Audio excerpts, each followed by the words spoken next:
वाक्य में क्या होता है? वाक्य की परिभाषा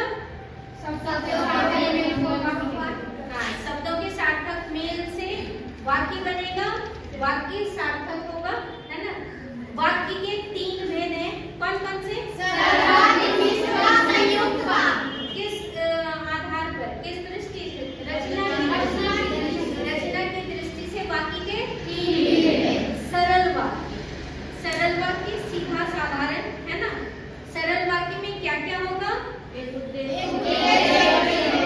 उद्देश्य होगा, एक विधेय होगा, एक कर्ता होगा और एक क्रिया होगी। क्रिया स्त्रीलिंग है। तो जैसे मैं खाता हूँ, तो इसमें उद्देश्य क्या हो गया? मैं खाता हूँ, क्या हो गया? विधेय। क्या हो गया? एक कर्ता और एक क्रिया, उसको हम कहेंगे सरल वाक्य।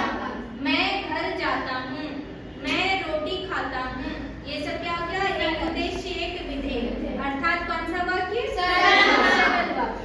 मिश्र वाक्य में क्या होगा? एक सरल वाक्य होगा, उस पर आश्रित दूसरा वाक्य होगा, उसको मिश्र वाक्य कहेंगे, मिला हुआ। जैसे वह कौन सा आदमी है जिसने महात्मा गांधी का नाम नहीं सुना होगा? वह कौन सा व्यक्ति है जिसने सूर्य को नहीं देखा होगा, है ना। तो ये ऐसा वाक्य कौन सा हो जाएगा?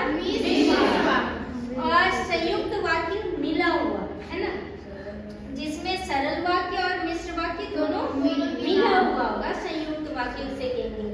जैसे उदाहरण हम देख लेते हैं, मैं खाकर सोया कि पेट में दर्द हो गया, और दर्द इतना बढ़ गया कि मैं बेहोश हो गया।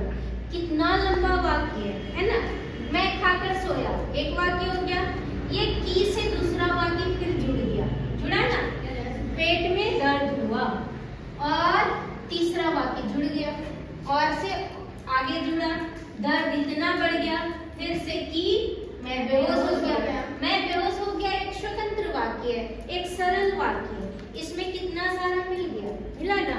तो ऐसे वाक्य को क्या बोलते हैं? संयुक्त वाक्य बोलते हैं।